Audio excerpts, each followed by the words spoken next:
This is the first retreat of any length that we've done in a long time. It's one day sitting, commemorating or celebrating the vernal equinox.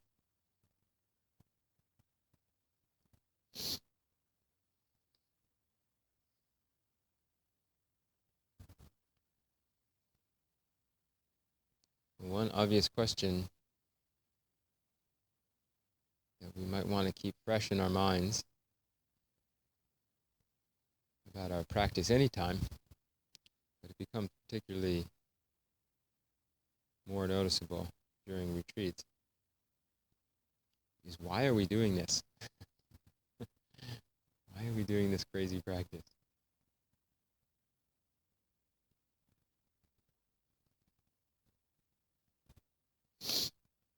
As we sit here, one sitting might just feel like relaxation or a break, a rest. As you sit multiple periods in a row, your legs might get a little sore. Your mind is running out of its habitual distractions or increasing its habitual distractions, or in one way or another becoming uncomfortable with so much stillness and lack of activity that it can run amok. Or it might be settling, clearing. But in any case, we hear in the course of the day normal people around us doing things, getting things done, mowing their lawn, driving around and delivering things, and getting coffee, walking their dogs.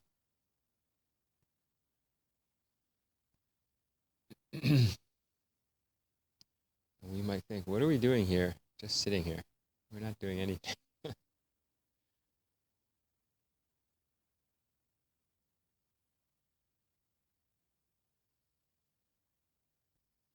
Practice that's good for nothing. Satya Vayu said. In the conventional mind of our society, this is crazy. You're supposed to be accomplishing things, getting the goods for yourself, experiences or material things, or at least being so-called constructive or productive.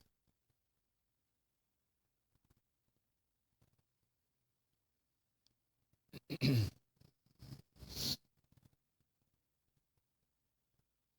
someone just sitting there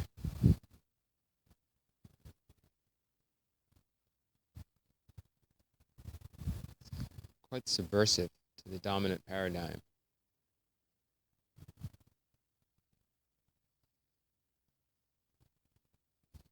Kind of suggesting whatever else people are running around and doing might not be so important.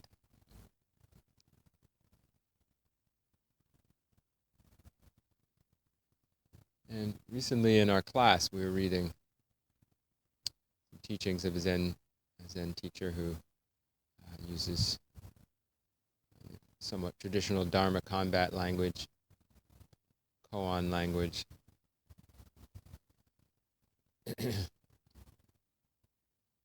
And in a recent class, somebody said, this is all sounds like bullshit.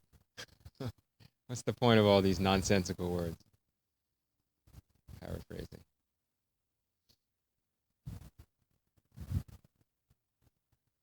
It's just weird word games. Don't make any sense. Don't make any practical accomplishment possible. Some communication of some concrete information.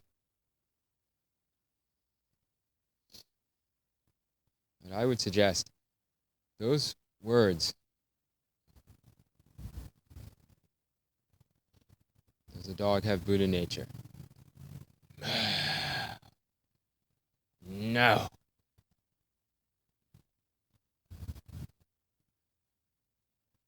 What is the Buddha? Dry shit on a stick.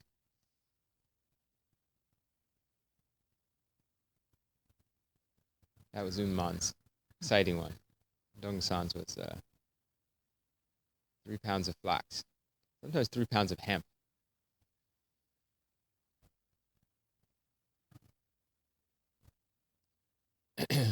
I would suggest these words make the most sense. It's all the other stuff we talk about during the day that's completely bullshit. It's a total waste of time. Not total waste of time. Mostly waste of time.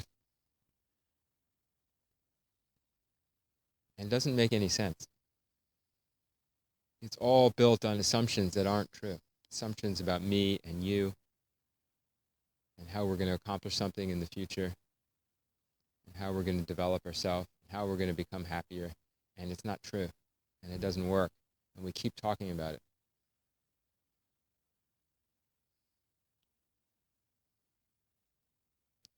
And our political ideologies, how we think the world is, it's just our ideology. Someone else has another one.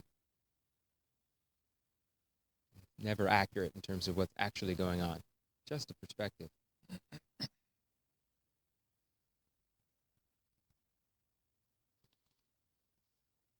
When we talk about philosophy and religion,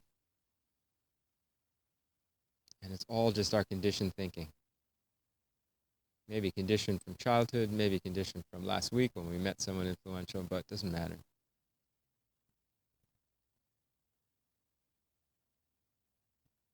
Just rehashing things to try to strengthen our character, to strengthen our idea of who we are.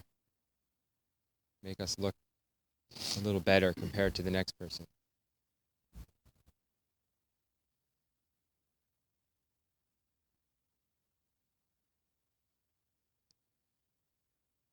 And then someone comes along and just says, no.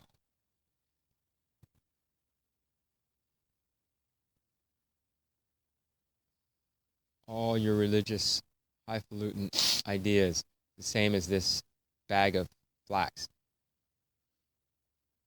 It's the same as this dried shit on a stick.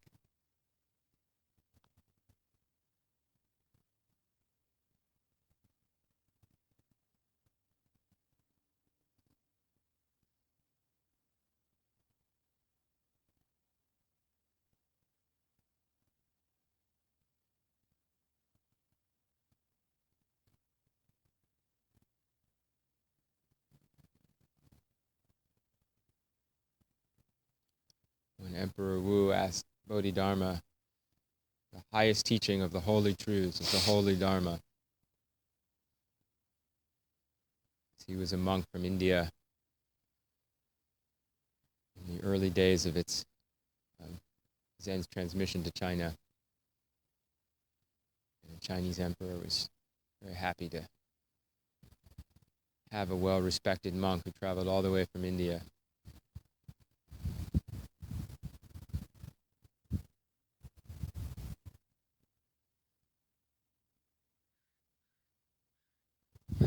And Bodhidharma said, vast emptiness, nothing holy.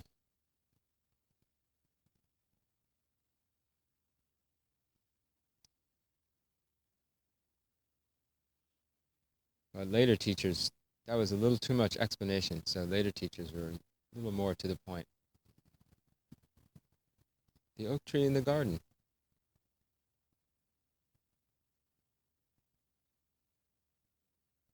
Geese flying north.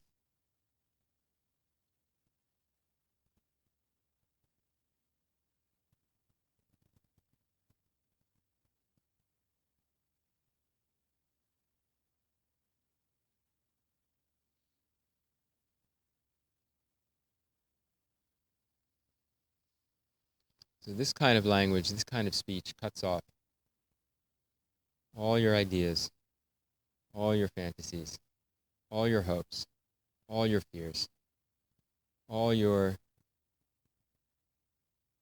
anxieties, all your pride.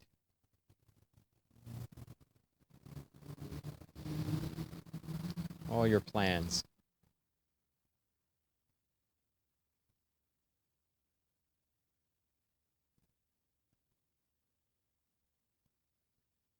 How do you cut them all off right now?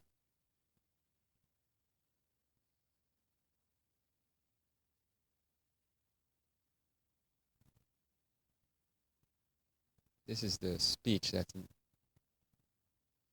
can introduce us to liberation. It can introduce us to the origin of our life, the original foundation of our life that we knew as a child and we've lost to greater or lesser degrees. This foundation of life that's not your mental creation. It's not about how much you've learned. It's not about your personality. It's deeper than that. It's always already here.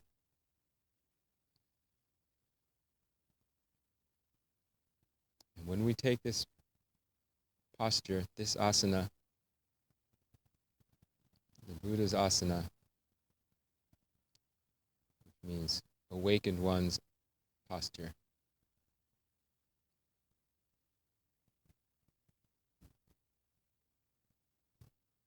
we're devoting ourselves, we're surrendering ourselves to that original essence.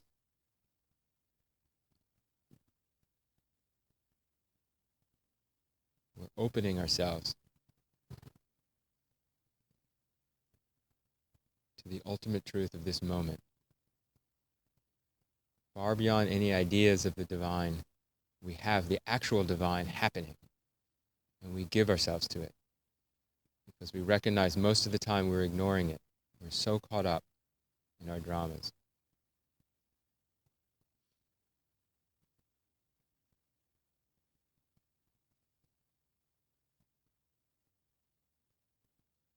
So this practice that looks crazy to conventional society is in one perspective the only sanity. Freedom from the common insanity everywhere. Recognizing there's nothing that really needs to be done. There's nowhere that really needs to go.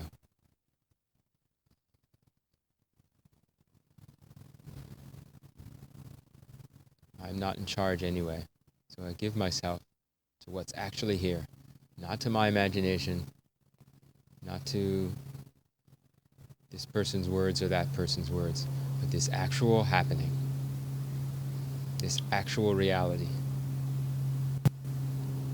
this actual awareness.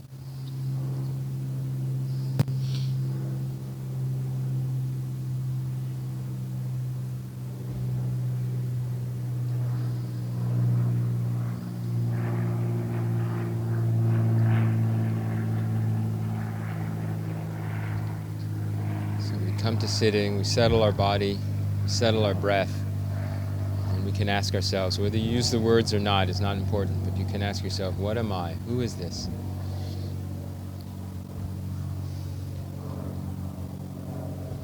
I feel like there's some person inside. I've been going along with this assumption of this person inside my eyes. But when I look, there's no one there.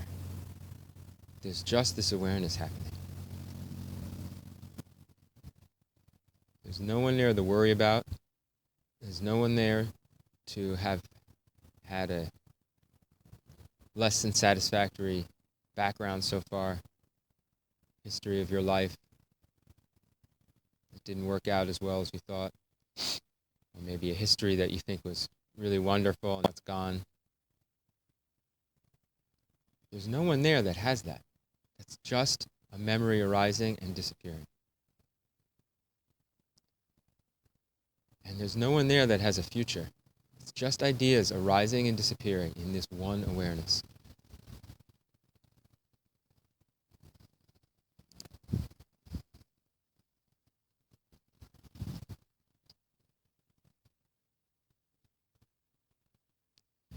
You don't have to worry about it. You don't have to manage it.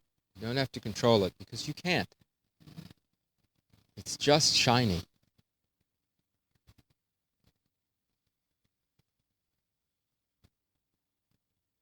And you can allow yourself to fully taste it. Become it.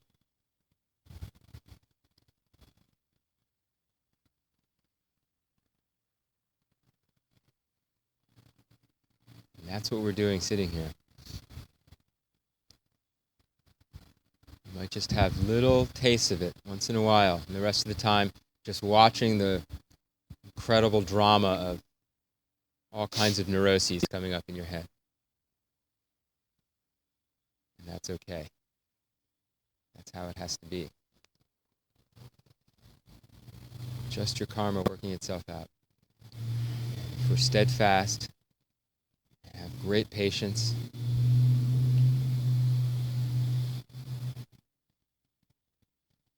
it just starts burning itself out.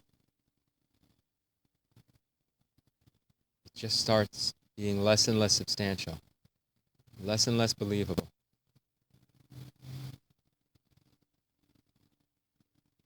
Until the reality of this vibrant awareness is so much more obviously important than all the stories.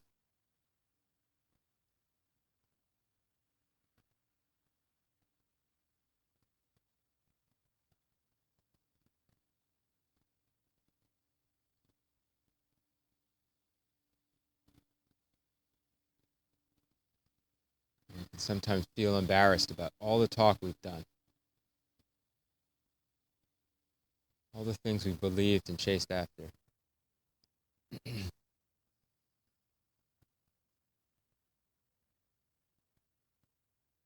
And then we let that go and we're not embarrassed either. Just how karma's playing out.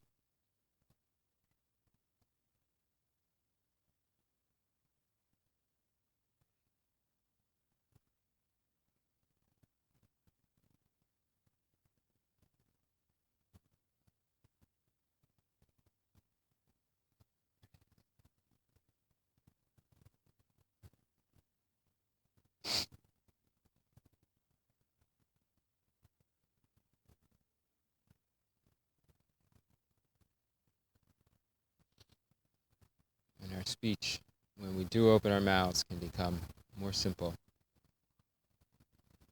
maybe more strange, maybe more poetic.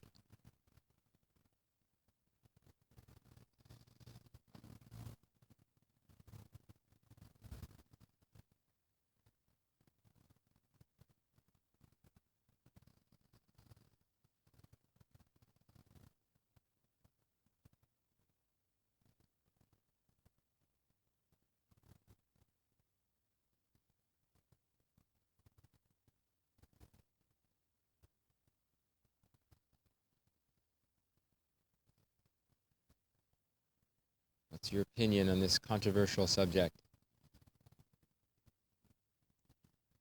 Well, I think the clouds are gray and are passing over our heads.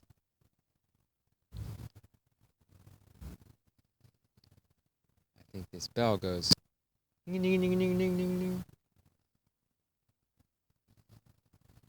So simple. And then sometimes we have to speak conventionally. We don't lose ourselves in it.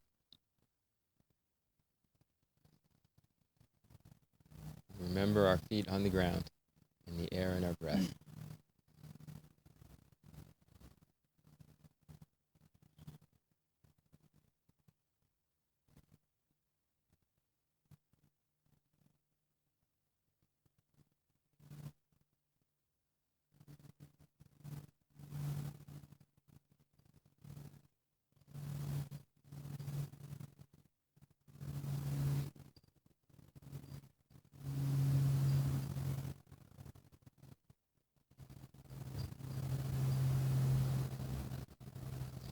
If someone comes up and asks us, what is the most important thing? What is your true nature? What is Buddha really? What is mind really? What is God? We have no hesitation.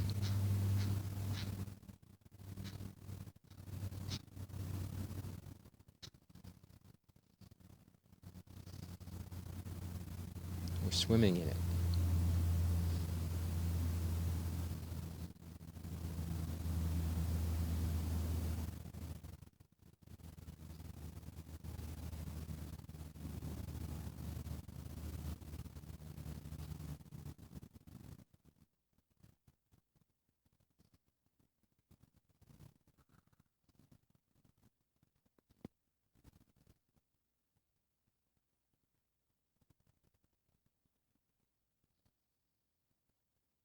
So what is the truth?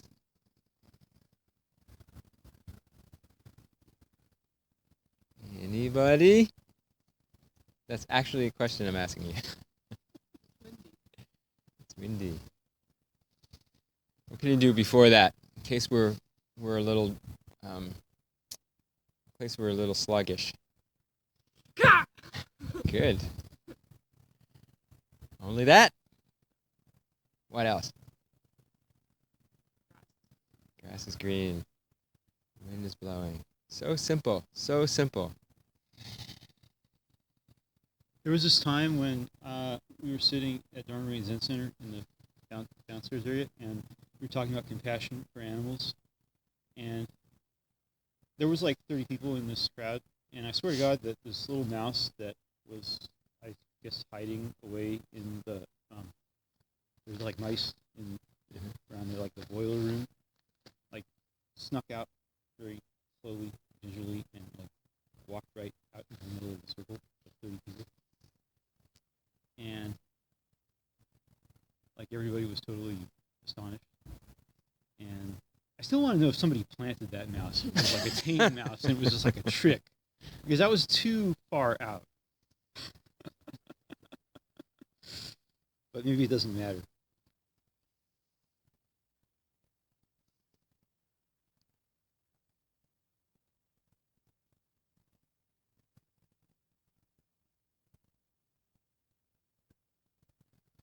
So how do you save all animals?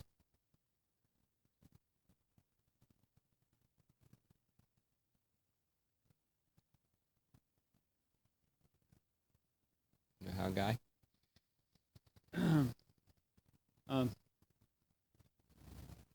I mean, I think in the practical... It's already a problem. Yeah. Well, you don't, but you aspire to it. I think it's too far. Before thinking. Who has a before thinking answer? It's a little trickier than what is truth. Truth, that can be anything, right?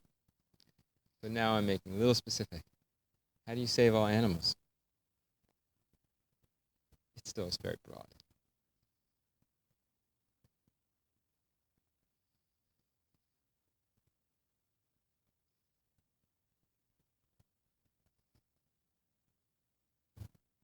You don't save animals.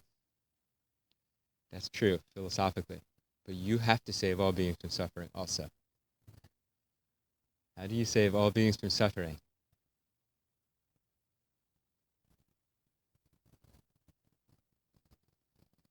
We can't just pretend there's no relative. We have to go from the relative and jump into the absolute.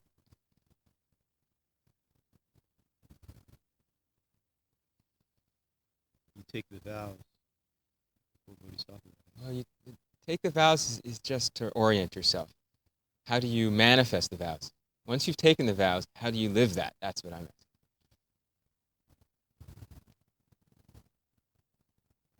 Don't worry. There's no philosophical answer. There's a come alive answer. Just come alive. But with an animal. Because I asked about animals. Huh?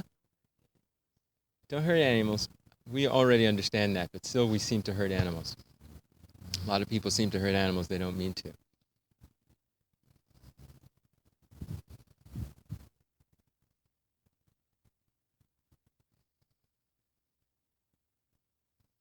What did you do when that mouse came into the circle?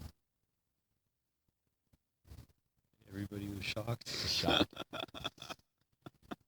So shocking someone's good. So the first answer is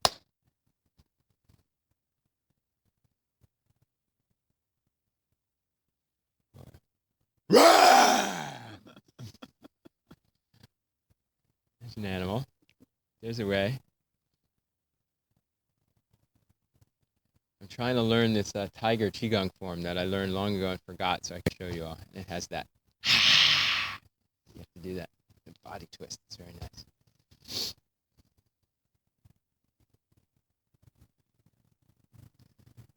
Just take up a kitty. Oh, beautiful kitty. Pet the kitty. Here's some cheese, mouse. Or not cheese, we wouldn't do that. Here's some breadcrumbs, mouse.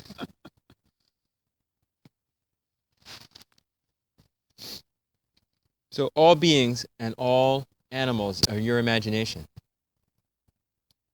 The reality of all beings and all animals is what's happening. It's what's happening.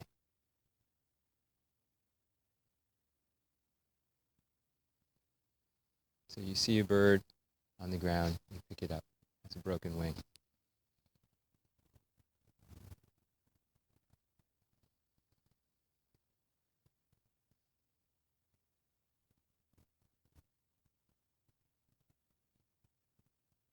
Or even just, wow, that mouse is beautiful.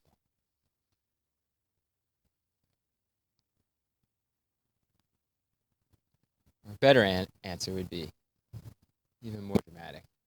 Get up and run around like a mouse. Right? Be that mouse. Don't make a separation. So we'll work up to it. It's drama class, but basically is what koan practices. But you have to see the lesson. It's fun. It should be fun, but it's not just for fun. When you get up and be the mouse, it's because you understand you are the animal. You were astonished because that mouse was you when it crawled right into the front of that circle. Everyone's attention was there. That's how you save all beings, because harm comes from when you make an other.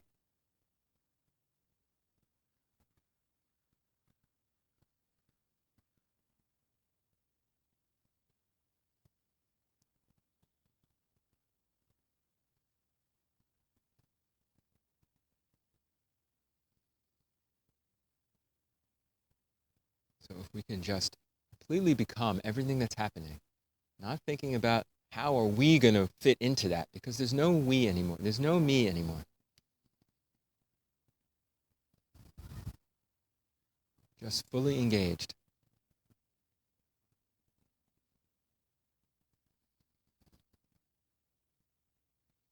And when that self-centeredness is just dissolved, it doesn't matter if it stays dissolved or not. That's not your concern. Just drop it. And then love is there already.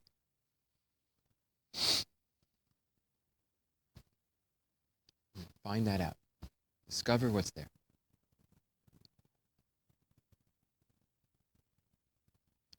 Our walking meditation is not to look like it just looks like walking meditation. It's to feel our feet on the ground. It's to feel the weight shift. It's to feel our breath.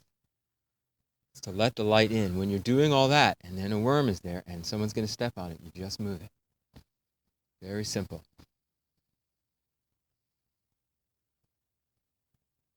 It doesn't mean you're attached to the worm. The next step, you see a dead worm, and it's okay. It's a dead worm.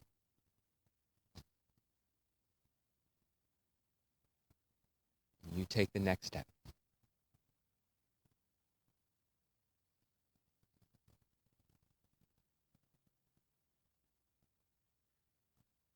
That's a problem, though. I mean, we're constantly hearing about all the suffering in the world and then feeling inadequate to deal with it, like beating ourselves up about it. Yeah, we're totally inadequate to deal with it. That's the truth. The separate self is totally inadequate to deal with practically anything. It has the illusion of being able to deal with some mundane little things for a while, but even those don't work out. So you have to see that really deeply. That's the key. This self that I've been working on making really good and strong and able and likable and all those things, this doesn't work. There's one option left. Let it go. Let it go. And then find out what's been there all along underneath.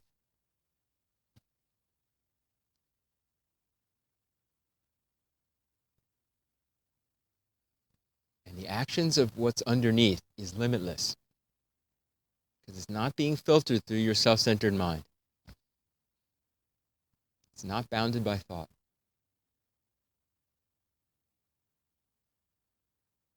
And then you recognize, I, who I really am, can do everything. Are doing everything. Is doing everything. That's what the Zen phrase is, swallow the Yangtze River in one gulp.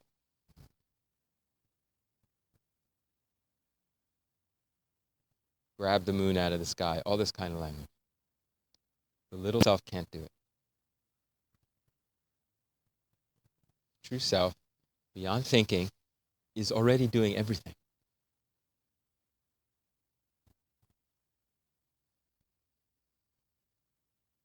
Well, we can't be intimate with that until we drop all that stuff, covering it over, all that mirage in front of our eyes. Not in front of our eyes, but just trying to think of some descriptive word.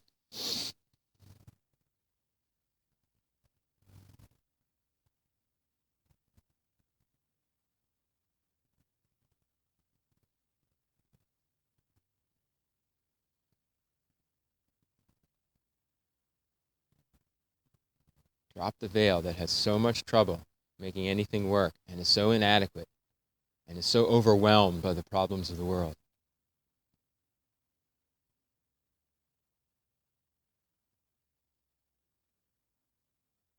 Drop the self and then see what it looks like then. It's so different.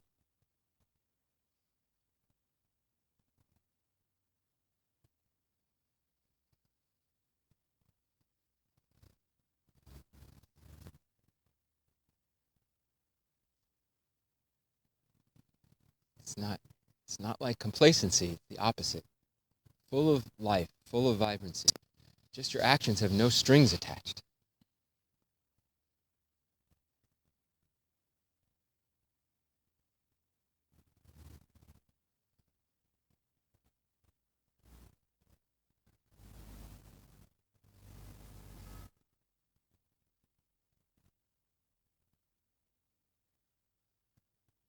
What's the importance of who we surround ourselves with? Buddha said the friends are the whole of the way. Can you really do that unless you're careful about who you're in the company of?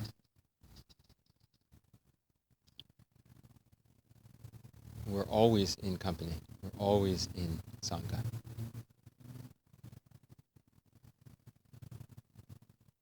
Practically speaking, because of our karma, because of our conditioned thinking, we don't understand that. We think we're alone. And we become very kind of codependent on other people. Either we don't recognize our belonging. Well, we don't recognize our belonging. So either we're trying to copy or imitate somebody, or we're pushing people away.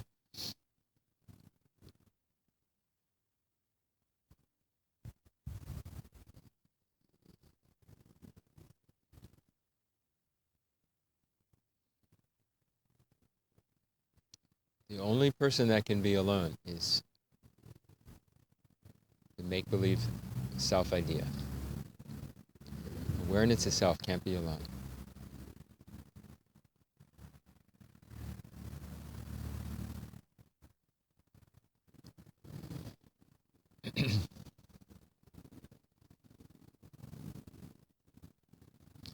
So yes, to help the conditioned, karmically burdened person start to put down those burdens, it's very helpful to be surrounded by other people who are also working on putting down those burdens. Hopefully some people that are have gone a little farther in that direction than you have.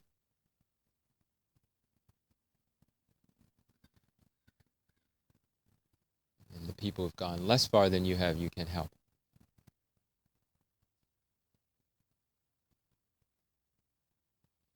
So yes, this is super powerful. The three treasures of Buddhism, right, is the example, the teacher, which is on a deeper level, recognizing your own potential, recognizing that light inside, that I actually am awareness itself. You know that. Even if you're not manifesting it most of the time, there's something in you that knows that. That's Buddha. Dharma is the practice. I'm going to do this stupid, crazy practice of sitting here doing nothing when everyone else is running around accomplishing things. Because I'm honoring that light that knows that I'm actually awareness. And I've recognized that running around doing things is mostly just destructive. And then Sangha is, I see that I'm poorly influenced by many people that are not clear. So I'm surrounding myself by people in this endeavor to get clearer. And then the true level of Sangha comes out when you recognize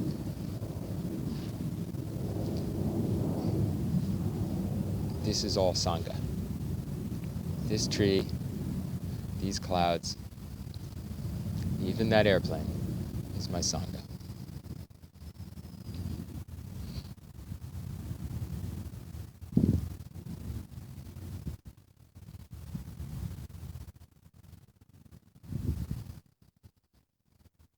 And they're the best teachers. You ask the tree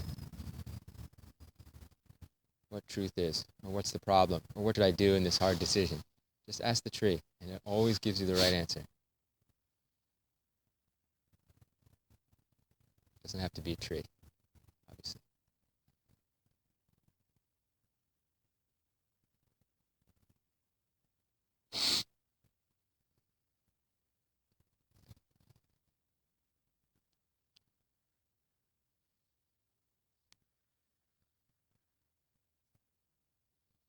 So yeah, a guidance, a direction, a practice, and a community are the kind of essentials that give us the security, that give our small self the security to start giving itself up. I'm taken care of. I'm taken care of.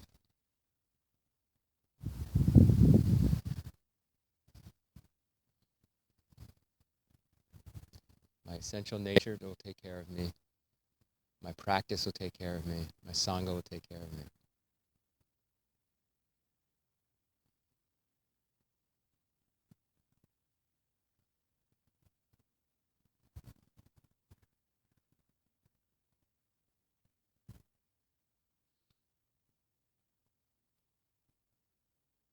We dive into that until there is no person being taken care of anymore.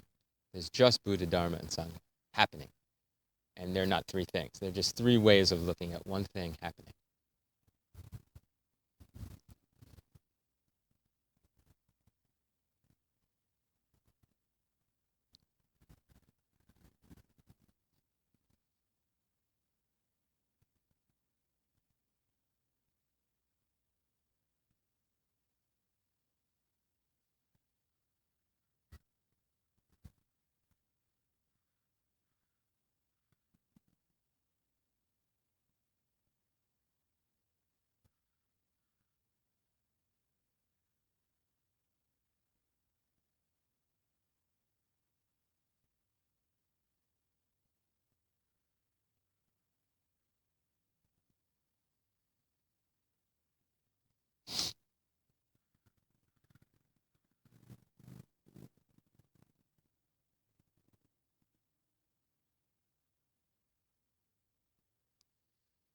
So, final line I'll leave you with. Mostly heard it already. A good one for the vernal equinox. Spring comes. Spring comes, some of you from the class. Grass grows by itself. Flowers bloom by themselves. No one orchestrated it. No one planned it.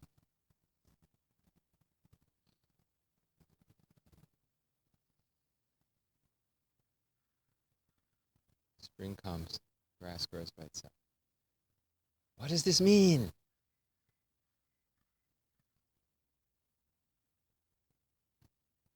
Who knows what this means?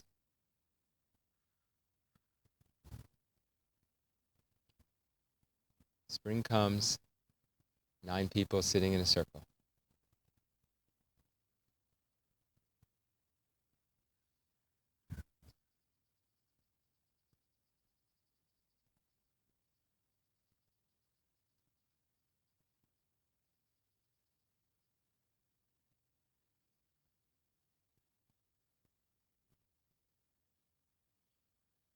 Okay, does anyone have anything else?